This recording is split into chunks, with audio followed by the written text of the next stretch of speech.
આગામી 20, 21, 22 ડિસેમ્બરે સુવાલી બીચ ફેસ્ટિવલનું આયોજન કરાયું છે. સુરત ખાતે વન પર્યાવરણ મંત્રી મુકેશ પટેલની પત્રકાર પરિષદ જેને લઈને યોજાઈ હતી. ગત વર્ષે પણ બીચ ફેસ્ટિવલ યોજવામાં આવ્યો હતો.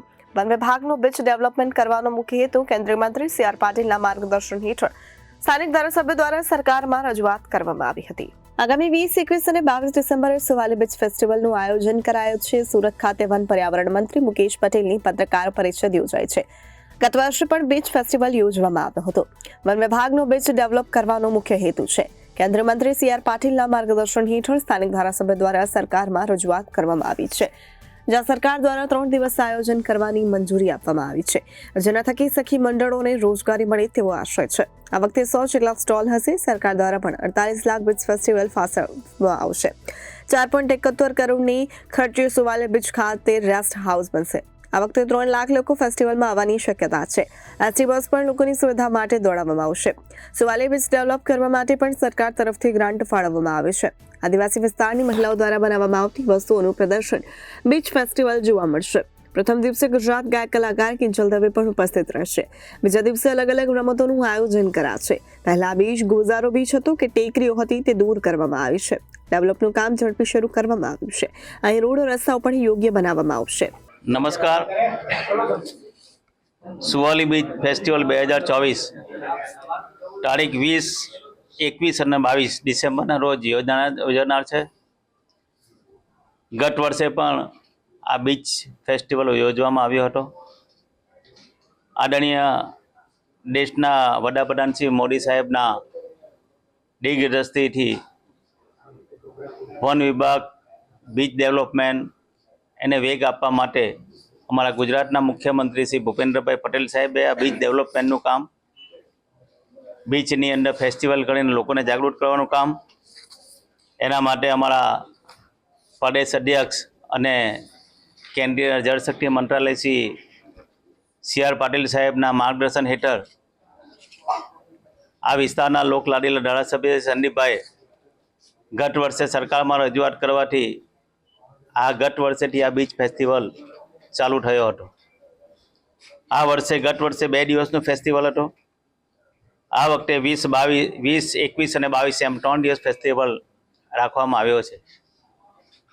ફેસ્ટિવલ રાખવાની સાથે સાથે લોકોના રોજીરોટી મળે, ત્યાંની સામાજિક સંસ્થાઓ, ત્યાં સખી મંડળોને રોજગારી રોટી મળે.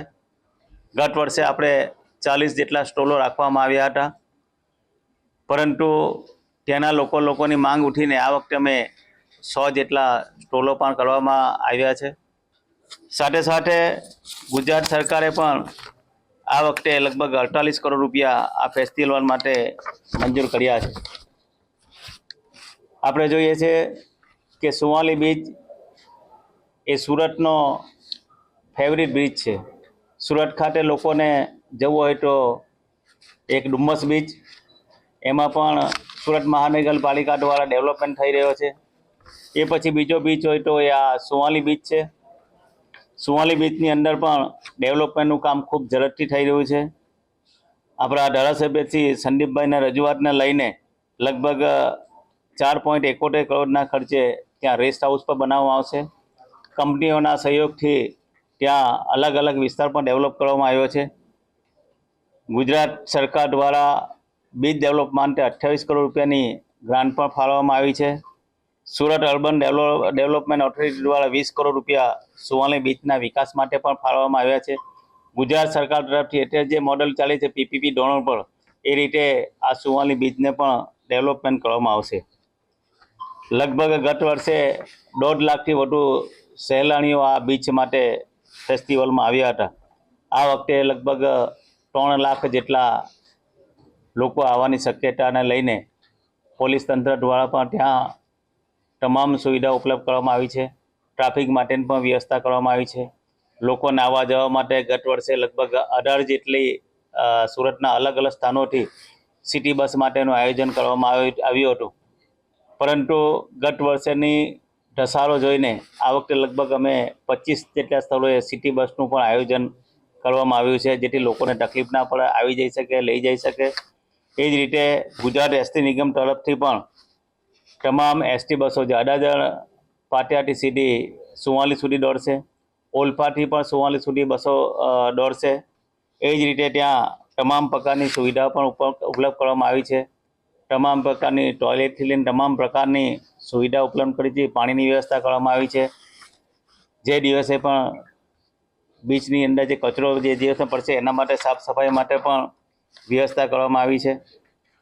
સ્વાદિષ્ટ ભોજન માટે સુરતના નામાંકિત જે હોટલ છે એને પણ આમંત્રણ આપવામાં આવ્યું છે. સખી મંડળ દ્વારા જે ભોજન, જે સ્વાદિષ્ટ ભોજન, જે મિલેટ દ્વારા ભોજન બનાવવામાં આવ્યું એનું પણ વ્યવસ્થા કરવામાં આવી છે. સુમૂલ ડેરી દ્વારા પણ એની પ્રોડક્ટો પણ ત્યાં મૂકવામાં આવી છે. એ જ રીતે જે વિસદાલિયામાં જે જંગલમાં આદિવાસી બહેનો જે પ્રોડક્ટ ઉત્પન્ન કરે જે પ્રોડક્ટ પણ અહીંયા મૂકવામાં આવશે, જે લોકોને એ પ્રોડક્ટ લેવામાં એક સુવિધા ઉપલબ્ધ થશે. એ રીતે ઇન્ડસ્ટ્રીયલ વિસ્તારની અંદર જે આજુબાજુના જે ઇન્ડસ્ટ્રી છે એના તરફથી પણ અલગ અલગ રીતે આયોજન કરવામાં આવ્યું છે. સહેલાણીઓ માટે ઊંટ સવારી, ઘોડે સવારી, બાઇક રાઇડ જેવી અલગ અલગ સુવિધા ઉત્પન્ન કરી છે. પહેલા દિવસે 20 તારીખે ગુજરાતના કલાકાર કિંજલબેન દવે પણ ઉપસ્થિત રહીને આ કાર્યક્રમનું ઉદ્ઘાટન કરવાના છે. એ જ રીતે 3 દિવસ સુધી અલગ લોકોને રોજીરોટી માટે લોકલ કલાકારને જ અમે પ્રાધાન્ય આપ્યું છે. એ જ રીતે ત્યાંના ગામના જે રમતવીરો છે ત્યાં અલગ અલગ જાતની રમતો પર રમાડવામાં આવશે.